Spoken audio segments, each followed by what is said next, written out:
नमस्कार दोस्तों, आज अपने फिर से स्टार्ट करने जा रहे हैं। अब तक तो अपने इतिहास कर रहे थे, अब इतिहास के साथ साथ अपने ज्योग्राफी भी करेंगे। यानी कि अगर 2 वीडियो इतिहास की आएगी तो एक ज्योग्राफी की पक्का ही आएगी। अभी क्योंकि बच्चों के एग्ज़ाम आ रहे हैं तो रिक्वायरमेंट भी है करवाने की, तो स्टार्ट करते हैं आज की क्लास अपने। लेकिन उससे पहले हम देखते हैं कि पिछली वीडियो पे किस किस ने क्या क्या कमेंट किए हैं। तो सबसे पहले कमेंट आया हुआ है लेटेस्ट, विश्नोई 8688, है ना। नाम तो नहीं है कोई ना, तो इन्होंने लिखा है nice explanation, thank you sir. जो भी हो आपको बहुत बहुत धन्यवाद। उसके बाद है इसके अंदर चंद्रपाल जी को भी बहुत बहुत धन्यवाद। उसके बाद है स्नेहा, थैंक यू, आपको भी बहुत बहुत। उसके बाद है तरन, आपको भी बहुत बहुत धन्यवाद। 29 आपको भी बहुत बहुत धन्यवाद। जशनदीप सिद्धू, आपको भी बहुत बहुत धन्यवाद। Jasmine and music gang, very good.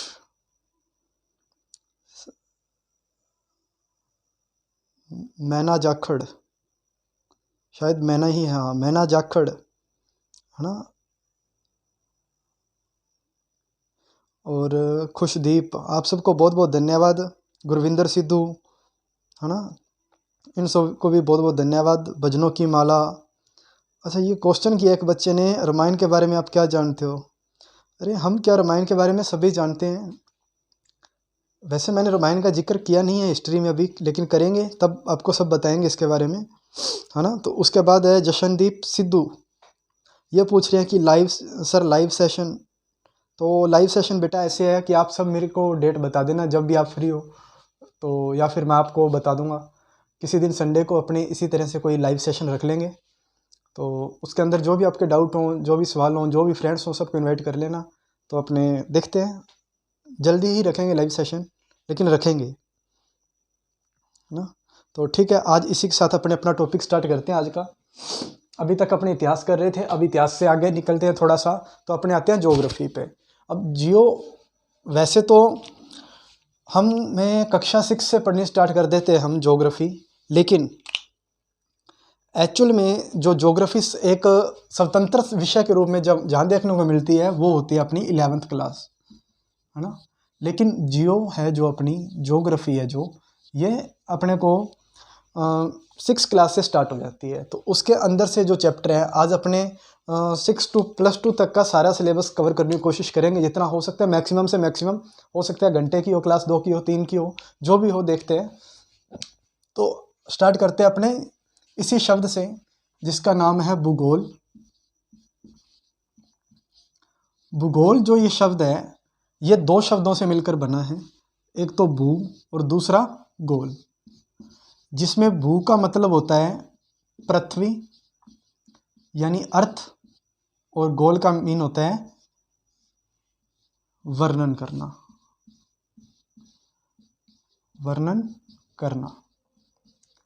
Simple शब्दों में अपने कहें तो भूगोल वह है जिसके अंदर पृथ्वी का अध्ययन किया जाता है, चाहे वो पृथ्वी का जल वाला भाग हो, चाहे स्थल वाला भाग हो, चाहे क्लाइमेट हो, चाहे उसके अंदर अपने हवाएं जो चलती हैं उसकी बात कर लें, है ना, चाहे पर्वतीय क्षेत्र हो। मतलब ज्योग्राफी में हम पृथ्वी के हर कोने का वर्णन करेंगे। जहाँ पृथ्वी में अपने पास 2 चीज़ें होती हैं, इसके अंदर भूगोल की 2 शाखाएं होती हैं। लेकिन उससे पहले हमें यह जानना जरूरी है कि भूगोल का जो एक्चुअल में इसका पिता कौन है। तो भूगोल जो है ना, इस शब्द का जो सबसे पहले इस्तेमाल किया था, इस शब्द का सबसे पहले जिसने इस्तेमाल किया था, सबसे पहले इस्तेमाल करने वाला, जिसने सबसे पहले इस्तेमाल किया था वो था इरेटोस्थनीज। और अब बात करते हैं कि इसका जनक को किसे कहा जाता है, या भूगोल का पिता किसे कहा जाता है। तो जो भूगोल का पिता है वो कहा जाता है हिकेटियस को। हिकेटिस को। ये बिल्कुल इसका बेसिक से स्टार्ट कर रहे हैं अपने बिल्कुल जीरो लेवल से। आप इसको कंपटीशन में भी ले सकते हो। कंपटीशन के अलावा आपका जो नॉर्मल बुक्स चल रही हैं उसके अंदर भी ये सब वर्णन दिया होगा आपको, कहीं ना कहीं आपने पढ़ा होगा, आपकी निगाह में होगा ये सब कुछ। तो आज अपने उसी को आगे लेकर चलते हैं कि जो देखो भूगोल शब्द है ये दो शब्दों से मिलकर बना है, भू प्लस गोल। भू का अर्थ होता है पृथ्वी और गोल का अर्थ होता है वर्णन करना। जिस सब विषय में हम पृथ्वी का अध्ययन करते हैं या पृथ्वी का वर्णन करते हैं या पृथ्वी के जितने भी भूभाग होते हैं, मानव है, चाहे मानव के रहने वाला स्थान है ना, चाहे वो पानी वाला एरिया है, चाहे जलवायु है, चाहे वायुमंडल है, चाहे हमारी आकाशगंगा, उन सब का जो भी अध्ययन करते हैं ना अपने, वो सब क्या कहलाता है? भूगोल कहलाता है। अब भूगोल में भी क्या होता है, दो शाखाएं होती हैं इसकी। कितनी? दो ब्रांचेस होती हैं। एक ब्रांच होती है इसकी भौतिक भूगोल, है ना, एक होती है आपकी मानव भूगोल। मानव भूगोल। अब बात करते हैं अपने भौतिक भूगोल की, कि हमें भौतिक भूगोल में क्या क्या पढ़ना होता है। इसकी विषय वस्तु देख लेते हैं अपने। तो जो भौतिक भूगोल आपका विषय है, इसके अंदर आपको पढ़ना होता है एक तो अपवाह तंत्र, अपवाह, जलवायु, जलवायु, प्लस आपको इसके अंदर पढ़ना होता है वायुमंडल, पढ़ना होता है वायुमंडल। इसको अपने थोड़ा इरेज करके दोबारा लिख लेते हैं, लेकिन इसको जल्दी से रिपीट मार लेते हैं। अब तक का जो भी यहाँ तक का पढ़ा है कि भूगोल है वो दो शब्दों से बन के बना है, एक तो भू और दूसरा गोल। भू का अर्थ होता है पृथ्वी और गोल का अर्थ होता है वर्णन करना। जिस विषय में हम भूगोल यानी पृथ्वी का पूरा वर्णन करते हैं, पृथ्वी के सारे भूभाग का पूर्ण वर्णन करते हैं, उसे हम क्या कहते हैं? भूगोल कहते हैं। ठीक है, भूगोल का पिता हिकेटियस को कहा जाता है, लेकिन जो भूगोल का भूगोल शब्द का जिसने सबसे पहले इस्तेमाल किया था उसे इरेटोस्थनीज कहा जाता है।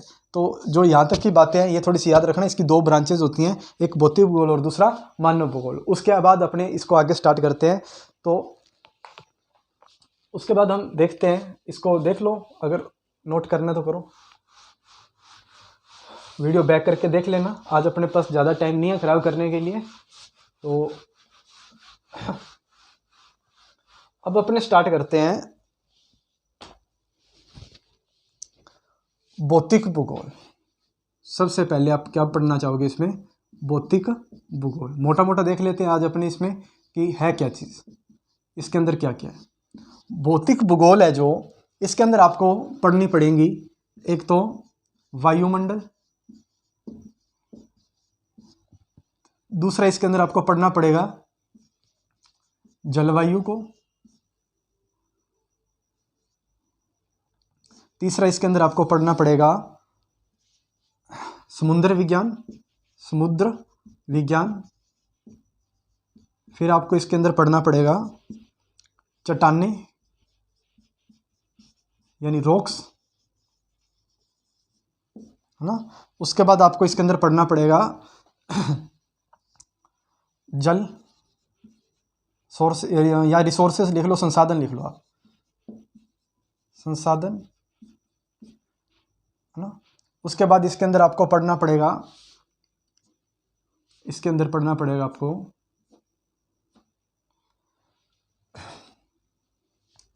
क्लाइमेट के बाद जिसको अपने बोलते हैं, क्या कहते हैं उसे, भूभाग वाला एरिया, भू आकृतियाँ जिसको अपने बोलते हैं, भू आकृतियाँ। ठीक है, फिर उसके बाद आपको पढ़नी पड़ेंगी इसकी नदियाँ या अपवाह तंत्र बोलते हैं इसको अपने, नदियाँ या अपवाह तंत्र, नदियाँ या अपवाह तंत्र, ये पढ़ना पड़ेगा इसके अंदर आपको। उसके बाद आपको इसके अंदर पढ़ना पड़ेगा यानी कि मानव से रिलेटिव या पृथ्वी क्या है, मानव और उसके धरातल के जो अध्ययन किए जाते हैं वो तो किए जाते हैं मानव भूगोल में। यानी कि इसकी दो शाखाएं थी ना, एक मानव भूगोल और एक भौतिक भूगोल। भौतिक भूगोल में तो हम सिर्फ और सिर्फ उन चीज़ों का अध्ययन करेंगे जैसे वायुमंडल हो गया, जलवायु होगी, समुद्र विज्ञान हो गया, चट्टानें, संसाधन, नदियाँ, भू आकृतियाँ, इन चीज़ों का अध्ययन करेंगे। लेकिन जो मानव भूगोल है उसके अंदर हम करते हैं मानव का और प्रकृति का अध्ययन करते हैं। मानव और प्रकृति दोनों के बीच में क्या संबंध है, जिस चीज़ का अध्ययन करते हैं वो होता है मानव भूगोल। लेकिन जिसके अंदर सिर्फ और सिर्फ हम इन जैसे ये क्या कहते हैं, प्राकृतिक संसाधन या भौतिक संसाधन होते हैं, उनका जो क्या कहते हैं अध्ययन करते हैं, उसे अपने कहते हैं भौतिक भूगोल। तो स्टार्टिंग करते हैं अपने पहले टॉपिक वायुमंडल से। ठीक है, जल्दी से थोड़ा थोड़ा समझ लेते हैं इसको, ज़्यादा डीपली नहीं करवा पाएंगे आज अपने। तो देखो, वायुमंडल होता है, इसके अंदर अपने को दो चीज़ें तो हमेशा याद रखनी है। एक तो ये कि हमारे पास ऑक्सीजन कितनी है, नाइट्रोजन कितनी है, और वो क्या कहते हैं उसको, CO2 कितनी है, और उसके अलावा जो अन्य गैसें हैं, अदर गैसेस हैं, वो कितनी हैं, ये अपने को देखनी है। तो देखो, सबसे पहले अपने करते हैं, सबसे ज़्यादा जो है वो सबसे ज़्यादा कौन सी पाई जाती है, हमें पता है कि 78% लगभग 78% नाइट्रोजन पाई जाती है, जबकि 21% क्या पाई जाती है, ऑक्सीजन। अब उसके अलावा 0.03% जो पाई जाती है वो CO2 पाई जाती है, और 0. लगभग 97% जो पाई जाती हैं अदर गैसेस, ऑर्गन होगी, हीलियम होगी, इस तरह की ये गैसेस इसमें पाई जाती हैं। अब जब उसके बाद है कि इसके अंदर कितने क्या कुछ पढ़ना होता है अपने को, इसके अंदर पढ़ना होता है सबसे पहले तो हमें वो मंडल जहाँ हम रहते हैं, हम कौन से मंडल में रहते हैं, तो हम इसके शोभ मंडल में रहते हैं। किसमें? शोभ मंडल में रहते हैं। फिर समताप मंडल, ठीक है, जहाँ पे हवाई जहाज वगैरह उड़ते हैं। फिर उसके बाद होता है मध्य मंडल, ठीक है। फिर आयन मंडल, और फिर उसके बाद जो लास्ट में होता है वो होता है बारह मंडल। अब देखो इसमें क्या होता है, सौर मंडल होता है लगभग पृथ्वी से 16 किलोमीटर ऊपर तक का एरिया। जब पृथ्वी से हम धरती से जब हम ऊपर की ओर जाते हैं तो धीरे धीरे तापमान कम होने लगता है। लेकिन जो समताप मंडल है उसके अंदर एरोप्लेन चलते हैं, क्योंकि इसके अंदर ऑक्सीजन की उपस्थिति बहुत कम होती है। उसके अलावा मध्य मंडल आता है, मध्य मंडल थोड़ा सा गर्म होता है इन दोनों की तुलना में। उसके अलावा आता है आयन मंडल। आयन मंडल में अंदर क्या होता है, आयनोस्फीयर कहते हैं इसको। हाँ, तो इसके अंदर क्या होता है, हमारे सैटेलाइट्स वगैरह छोड़े जाते हैं, जिससे टीवी या रेडियो वगैरह के जो सिग्नल आते हैं वो यहाँ से आते हैं। उसके बाद आता है बारह मंडल। अब बारह मंडल बिल्कुल बाहर वाला कोश होता है, जिसमें मतलब कि आयन मंडल से ऊपर का, सैटेलाइट से ऊपर का बारह जो मंडल होता है ये वो होता है। अब ये पांचों मंडल याद रखना, सौर मंडल, समताप मंडल, मध्य मंडल, आयन मंडल और बारह मंडल। तो देखो, वायुमंडल मेन इन पांचों पे ही फोकस करता है। इन पांचों में से ही कई बार क्वेश्चन पूछ लेता है घुमा के 11th के अंदर। तो कई बार पूछा भी हुआ है उसने कि जो हवाई जहाज उड़ते हैं वो कौन से मंडल में उड़ते हैं, तो वो आपके समताप में उड़ते हैं, ठीक है। उसके बाद वो पूछ लेता है आपसे कभी कभी कि हम कौन से मंडल में रहते हैं, हम सौर मंडल में रहते हैं। तारे कौन से मंडल में बनते हैं, दिखते हैं, तो यहाँ पे दिखते हैं, है ना। अपवर्तन परावर्तन आपने पढ़ा होगा 10th क्लास में, तो उसके अंदर आता है ये, है ना। उसके बाद आता है, वो पूछता है कि रेडियो वगैरह वाली जो तरंगें होती हैं, टीवी वगैरह चलते हैं, सैटेलाइट्स कहाँ काम करते हैं, तो आयनोस्फीयर में करते, आयनोमंडल में करते हैं ना। तो ये चीज़ें क्या है, अपने को थोड़ी थोड़ी पढ़ते चलने हैं, क्योंकि बार बार शायद रिपीट करने का टाइम ना मिले हमें। तो उसके बाद हम बात करते हैं जलवायु की। तो जो जलवायु है ये थोड़ा विस्तृत टॉपिक है, ये थोड़ा बड़ा टॉपिक है, तो इसको अपने थोड़ा इसको इरेज करके दोबारा कर लेते हैं। लेकिन उससे पहले 1 मिनट में रिपीट मार लो इसको कि ऑक्सीजन 21% है, नाइट्रोजन 78 है, और CO2 0.03 है, और अदर गैसेज है 0.97 ना। वैसे कई बार इस जो ये वाला है 0.03, तो इसको हम कई बार 0.027 भी पढ़ते हैं, 0.027 भी पढ़ते हैं। लेकिन मोस्टली अप्रोक्सली माना जाए तो ये 27 है। लेकिन आज की बात करें तो आज ये कितना हो चुका है, ये इतना हो चुका है, 0.04 हो चुका है। लेकिन ये बाद की बातें हैं, अपने क्लाइमेट टॉपिक जब करेंगे तो उसके अंदर हम इसको विस्तृत तरीके से पढ़ लेंगे। तो आज अपने बात करते हैं क्लाइमेट्स की, कि हमें क्लाइमेट कैसे प्रभावित करते हैं। उससे पहले एक बार आप इसको नोट कर लो।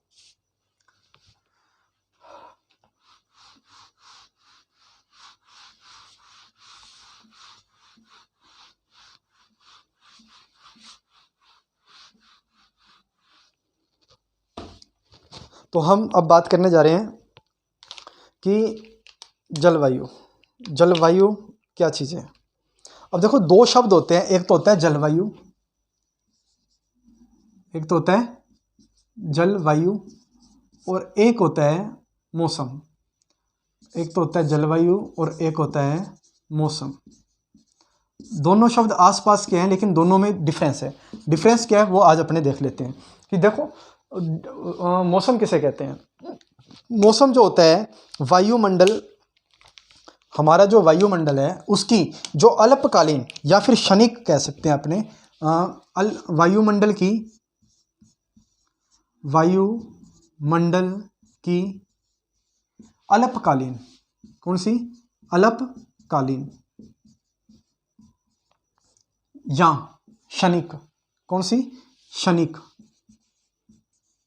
क्षणिक अवस्थाएं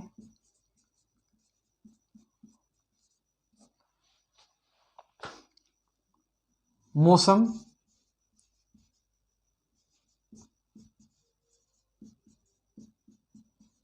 कहलाती हैं।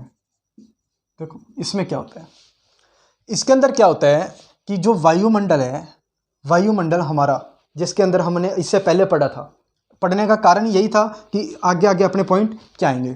तो देखो, जो वायुमंडल है, वायुमंडल के अंदर क्या होता है कि दो स्थितियां होती हैं। एक तो वो स्थिति जिसमें हम देखते हैं कि वायुमंडल की जो अवस्थाएं होती हैं कुछ कुछ समय बाद परिवर्तित होती रहती हैं। जो अवस्थाएं थोड़े थोड़े समय बाद परिवर्तित होती हैं उन्हें हम क्या कहते हैं, मौसम।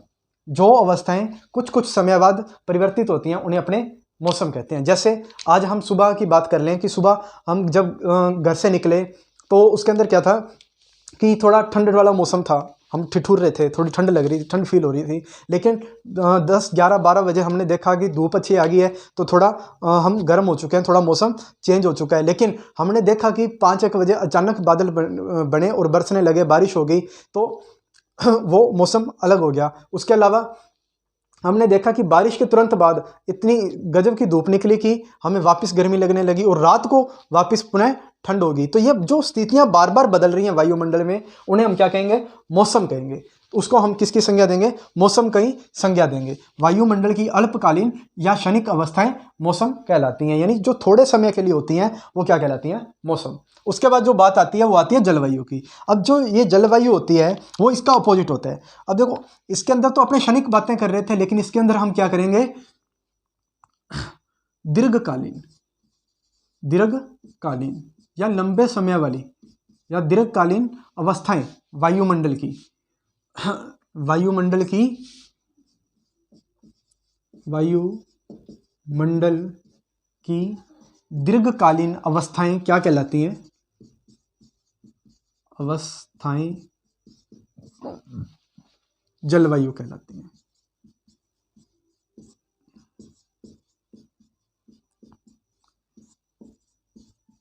अब हम बात आती है कि हमने इसके अंदर देख लिया कि मौसम है जो कभी भी चेंज हो सकता है, तो क्या जलवायु भी चेंज हो सकती है।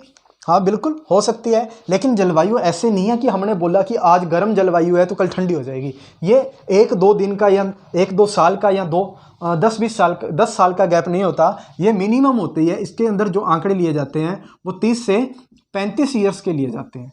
30 से 35 सालों के जो आंकड़े होते हैं वो इसके अंदर काउंट किए जाते हैं। जब 30 से 35 साल के आंकड़े काउंट किए जाते हैं और उसके अकॉर्डिंग हमें रिजल्ट निकाला जाता है, तो उसको हम क्या बोलते हैं, जलवायु। अब देखो, किसी भी मौसम की जलवायु हम एक दिन में निर्धारित नहीं कर सकते। यह हम कह सकते हैं कि जलवायु जो होती है वायुमंडल की दीर्घकालीन अवस्थाएं होती हैं, या ये किसी क्षेत्र विशेष की दीर्घकालीन वायुमंडलीय दीर्घकालीन अवस्थाएं होती हैं जो जलवायु कहलाती हैं, है ना। कभी हम देखते हैं कि कहीं गर्म है तो कहीं ठंडी है, कहीं ये है कहीं कहीं उष्ण है, कहीं शीतोष्ण है, कहीं शीत है, कहीं उपोष्ण है। तो वो सब हम इसके अंदर काउंट करके चलते हैं। मुझे लग रहा है कि ये सब क्लियर हो गया होगा। तो उसके बाद हम बात करते हैं इसके अगले टॉपिक की। तो अगला टॉपिक है इसका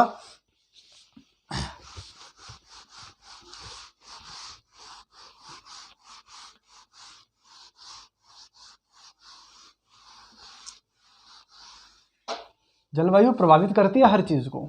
देखो, हम कहते हैं कि मान लो जनसंख्या वाला एग्जांपल लेते हैं अपने, कि किसी एरिया में जलवायु बहुत अच्छी है, यानी कि ना तो ज़्यादा गर्मी है ना ज़्यादा ठंडी है, अनुकूल जलवायु है वनस्पति के लिए, मनुष्यों के लिए, तो हम देखेंगे कि वहाँ पे बहुत ज़्यादा लोग निवास करेंगे। लेकिन एक जगह ऐसी जहाँ पे बहुत ज़्यादा गर्मी है, वहाँ पे लोग रहना कम पसंद करेंगे। एक वो जगह जहाँ पे बहुत ज़्यादा ठंड पड़ती है, वहाँ पे भी लोग बहुत कम रहना पसंद करेंगे। यानी कि लोगों को या वनस्पति को जीवित रहने के लिए एक प्रॉपर बैलेंस की आवश्यकता होती है, जलवायु क्लाइमेट के एक बैलेंस की आवश्यकता होती है। जहाँ पे वो बैलेंस मिलेगा वहाँ पे जनसंख्या ज़्यादा होगी, ये कॉमन सी बात है। उसके बाद हम बात करते हैं अगले टॉपिक की, कि इसको इफेक्ट कौन कौन करता है, जलवायु को निर्धारित कौन कौन सी बातें करती हैं। आज अपने थोड़ा सा उनको भी देख लेते हैं। तो हम देखते हैं कि हमारे पास जो ग्लोब होता है वो गोल सा होता है ना, इस तरह से। तो उसके अंदर सबसे पहले हम एक दिशा बना देते हैं, नॉर्थ, साउथ, वेस्ट, ईस्ट। हमेशा ऐसे ही दिशाएं बनानी है। देख लो, याद कर लो, सबसे पुरानी दिशा कौन सी है? नॉर्थ। इसको बोलते हैं उत्तर दिशा। कौन सी? उत्तर दिशा। जब ये उस समय के, जब तारों को देखकर दिशाओं का अनुमान लगाया जाता था, तो सबसे पहले जो दिशा ज्ञात की थी मानव ने, वो कौन सी थी? उत्तर दिशा थी, है ना। तो उसके बाद जो बात आती है वो कौन सी आती है? उत्तर का अपोजिट क्या होता है? दक्षिण। अब दक्षिण के बाद क्या आता है? दक्षिण के बाद जो आता है वो आता है पश्चिम। क्या आता है? पश्चिम। और उसके बाद इधर क्या आता है? हमारे पास आता है पूरब। क्या आता है? पूरब। North, east, west, south. NEWS, news. News की स्पेलिंग याद रखना, NEWS। इस तरह से जाएगी, ऐसे आएगी। ये सिंबल बनना, अगर ना याद रहे तो ये N उल्टा रख लेना। वैसे तो हम N ऐसे बनाते हैं, अब N को लेटा देना थोड़ा, बात तो एक ही है, याद रहेगा। ठीक है, तो देखो अब क्या करते हैं हम इसके अंदर हम एक लाइन बनाते हैं यहाँ बीचों बीच। ये लाइन लग गई। अब ये लाइन क्या कर रही है? इस पार्ट को दो हिस्सों में बांट रही है। हम देख रहे हैं कि इसको कितने हिस्सों में बांट दिया? इस लाइन ने दो हिस्सों में बांट दिया। एक तो ये वाला हो गया, कौन सा? नॉर्थ। और एक कौन सा हो गया? ये वाला, साउथ वाला। दो पार्ट हो गए। देखो, एक तो नॉर्थ वाला और एक साउथ वाला, दो पार्ट हो गए। अब अपने बात कर रहे थे इस लाइन की कि इसको क्या कहते हैं। इसके जो नाम है वो लिख लो। एक तो हम इसको कहते हैं भूमध्य रेखा, दूसरा हम इसको कहते हैं विषुवत रेखा, विषुवत रेखा। और जो तीसरा नाम हम लेते हैं इसका, वो लेते हैं इक्वेटर, इक्वेटर। और उसके बाद जो एक और बात है इसके बारे में कि ये कितने डिग्री की होती है? ये 0 डिग्री वाली रेखा होती है, सबसे बड़ी। अगर हम पूछें, अच्छा अब बात आती है कि इन रेखाओं को कहते क्या? जो यहाँ से देखो वेस्ट से लेके ईस्ट की ओर जा रही हैं, या ईस्ट से वेस्ट की ओर आ रही हैं, या उत्तर पश्चिम से पूर्व की ओर जा रही हैं, पूर्व से पश्चिम की ओर आ रही हैं, उन रेखाओं को हम कहते हैं देशांतर। क्या कहते हैं? देशांतर। उन्हें हम कहते हैं देशांतर। ये रेखाएं होती हैं जो ये जलवायु को निर्धारित करने का पूरा प्लान बनाती हैं, ये जलवायु को निर्धारित करती हैं। तो देखो हम बात करते थे इसकी कि ये रेखाएं होती कितनी हैं। अगर हम बात करें तो यहाँ से काउंट करना स्टार्ट करते हैं, 1 2 3 4 5 6 7 8 9 10 11, ऐसे करके जब यहाँ पे पहुँचेंगे हम 90 डिग्री पे, तो ये कितनी रेखाएं हो जाएंगी? 90 की 90 हो जाएंगी। तो जो ऊपर भी 90, नीचे भी 90, तो टोटल कितनी होगी? अब तुम सोचोगे कि सर ऊपर 90 है, नीचे 90 है, ये तो इजी सा क्वेश्चन है कि हम इन दोनों को प्लस कर देंगे तो 180 आ जाएगा। नहीं, 180 नहीं है। इसके अंदर क्या है? एक इक्वेटर हो रहा है जो ये 0 डिग्री वाली है, इसको भी तो ऐड करना पड़ेगा अपने को। तो टोटल कितनी होती हैं? 181। तो जो देशांतर रेखाएं होती हैं ग्लोब के ऊपर, वो कितनी होती हैं? 181। लेकिन अगर इसमें पूछा जाए कि सबसे बड़ी कौन सी होती हैं, तो वो कौन सी होती है? इक्वेटर, यानी भूमध्य, जो इस पूरी अर्थ को अपनी को दो हिस्सों में डिवाइड कर रही है। अब हमने अर्थ डिवाइड कर ली, इसके दो हिस्से बना लिए, एक ये वाला एक ये वाला, ठीक है। अब मैंने एक छोटे होते एक टॉपिक पढ़ा था करक और मक्कर वाला, मेरे को आज तक समझ नहीं आया था, तो मैं कोशिश कर रहा हूँ कि तुम्हें एक बारी में समझा दूँ। देखो इसमें क्या होता है कि देखो जैसे हम यहाँ पे इस साइड जाते हैं 90 डिग्री तक पहुँचने से पहले हमें ना कुछ नाम लिखने होते हैं, 1 2 3 4 5 6 7 ऐसे करके। जब 23.5 डिग्री पे पहुँच जाते हैं अपने 23.5 डिग्री पे नॉर्थ की ओर, दो गोलार्ध थे अपने, कौन कौन से, एक तो उत्तर वाला और एक दक्षिण वाला। उत्तर वाले में जब हम 23.5 पे पहुंच जाते हैं तो कौन सी आती है, कर्क रेखा आती है। कौन सी, कर्क रेखा। उसके बाद सेम ऑपोजिट साइड होता है। ऑपोजिट साइड जब हम 23.5 डिग्री पे आते हैं, ये तो नॉर्थ वाला हिस्सा था, जो ये वाला था ये नॉर्थ वाला हिस्सा था, और ये साउथ वाला। साउथ में जब 23.5 डिग्री पे आते हैं तो यहाँ पे हमें कौन सी रेखा मिलती है, मकर रेखा मिलती है। कौन सी रेखा मिलती है, मकर रेखा मिलती है। अब देखो, अब इसमें क्या होता है, देखो जो इक्वेटर है, इक्वेटर यानी कि जो भूमध्य रेखा है, विषुवत रेखा है, इसके ऊपर सबसे ज़्यादा सूर्य की किरणें पड़ती हैं। क्यों, क्योंकि ये सबसे पास में होती हैं सूर्य के, ठीक है। सूर्य के जो ये सबसे पास में होती हैं, तो इसलिए इसके ऊपर सबसे ज़्यादा गर्मी रहती है। तो इसके आसपास वाला एरिया यानी कि यहाँ से लेके लगभग 0 से लेके ये 20 तक का एरिया, दोनों साइड में, 20 उधर नॉर्थ में और 20 ईस्ट में, सॉरी इसमें साउथ में ना, नॉर्थ और साउथ में 20-20 डिग्री तक का जो एरिया है वो बहुत ज़्यादा गर्म रहता है ना। तो यहाँ पे वनस्पति बहुत कम पाई जाती है, गर्म रहता है। तो जब ये गर्म रहता है ये वाला एरिया, तो हम इसको नाम देते हैं उष्ण। कौन सा नाम देते हैं, उष्ण। अब उष्ण तो हमने नाम दे दिया, लेकिन इसके साथ हमने बहुत बार सुना है कि उष्ण कटिबंधीय नाम लगाया जाता है। क्या नाम लगाया जाता है, उष्ण कटिबंधीय। अब ये कटिबंध क्या होता है, हमने बहुत बार पढ़ा है कि उष्ण कटिबंधीय क्षेत्र है भाई, वो वाला। तो कौन सा क्षेत्र है, उष्ण कटिबंधीय, कटिबंधीय क्षेत्र है। अब उष्ण कटिबंधीय क्या होता है, जो ये उष्ण होता है, उष्ण का मीन तो गर्म, ये तुम्हें समझ आ गया होगा, इक्वेटर के ऊपर सबसे ज़्यादा गर्मी रहती है तो इसलिए इसको गर्म उष्ण कहते हैं। लेकिन जो बात है कटिबंध की, कटिबंध जो होते हैं वो इन दो रेखाओं के बीच, इन दो रेखाओं के बीच के जगह है ना, जो ये देखो यहाँ पे मान लो ये दो हैं, है ना, ये दो देशांतर रेखाएं हैं। इन दो देशांतर रेखाओं के बीच की जो दूरी होती है वो कटिबंध कहलाती है। क्या कहलाती है, कटिबंध। और एक देशांतर और दूसरी देशांतर के मध्य की जो दूरी होती है वो 111 किलोमीटर के लगभग होती है। कितने की, 111 किलोमीटर के लगभग की होती है।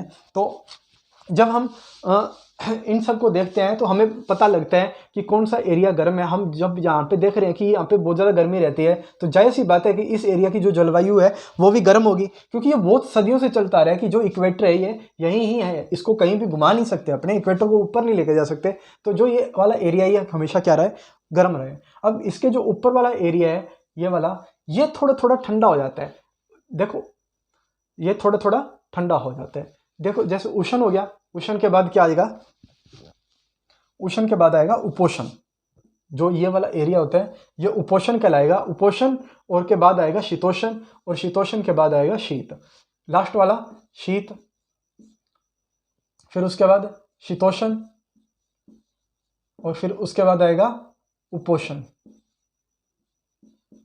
देखो 4 एरिया होते हैं सेम। अगर यहाँ पे 4 हैं ऊपर वाली साइड, तो नीचे वाली साइड भी तो 4 ही होंगे।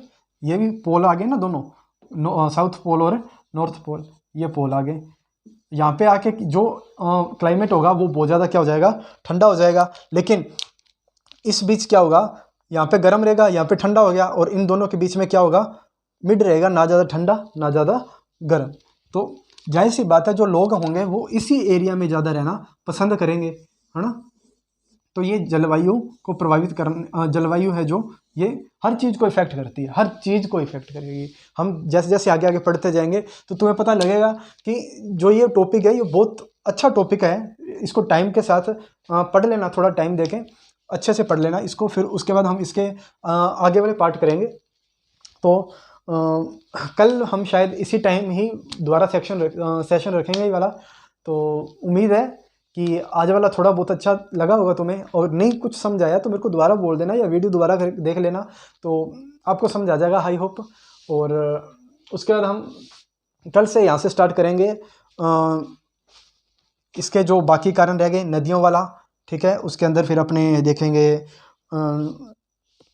इसके जो दूसरे इफेक्ट है ना। तो हाँ, इसके अंदर मैं तुम्हें एक बात और बतानी थी, जो मैंने तुम्हें बोला था कि बाद में डिस्कस करेंगे, मुझे याद आ रहा है कि गैसों वाली बात चल रही थी, है ना। तो उसके अंदर देखो क्या होता है कि जो क्लाइमेट होती है ना, क्लाइमेट, जैसे हमने देखा कि ये क्लाइमेट को इफेक्ट कर रही है। अब क्लाइमेट को इफेक्ट करने वाली कुछ गैसेस भी होती हैं, है ना, क्लाइमेट को इफेक्ट करने वाली कुछ गैसेस होती हैं। तो जैसे हम देखते हैं कि आज CO2 है जो वो बहुत ज़्यादा बढ़ रही है। अब CO2 जैसे जैसे बढ़ रही है वैसे वैसे पृथ्वी को थोड़ा खतरा हो रहा है, ग्लोबल वार्मिंग की तरफ जा रहे हैं। तो ये एक इंटरेस्टिंग टॉपिक है, जिस दिन अपने लाइव सेशन रखेंगे उस दिन अपने इस पर बहुत विस्तृत तरीके से चर्चा करेंगे, ताकि इसका एक एक कंसेप्ट क्लियर हो जाए और तुम्हें पता लगे कि आज हम किस ओर जा रहे हैं और हमें किस ओर जाना चाहिए, है ना। तुम्हें यह भी क्लियर हो जाएगा कि अगर CO2 सारी ख़त्म कर दी जाए तो क्या होगा, CO2 सारी ख़त्म ना करें तो क्या होगा, CO2 को बहुत ज़्यादा बढ़ जाए तो क्या होगा। मतलब कि बहुत सारे क्वेश्चन हैं जो अपने उस सेशन में, या फिर हो सकता है कि कल वाले सेशन में हम इन क्वेश्चन को हल कर लें। तो आज के लिए अपने यहीं वीडियो स्टॉप करते हैं और उसके बाद नेक्स्ट रखते हैं। शायद कल आपको इसकी एक और वीडियो मिल जाए। इसको पार्ट्स में हम 4 पार्ट्स में डिवाइड कर लेते हैं, क्योंकि एक पार्ट में करवाना बहुत मुश्किल हो जाएगा कि आपकी भी समझ से बाहर हो जाएगा। तो इसको वीडियो को थोड़ा रुक रुक के देखते रहना, जैसे भी हो तुम्हें सेट लगे, लेकिन इसको टॉपिक को क्लियर कर लेना। इस टॉपिक को क्लियर किए बिना तुम्हें आगे वाले टॉपिक पल्ले ही नहीं पड़ेंगे। तो इसको अच्छे से क्लियर कर लेना। Thank you.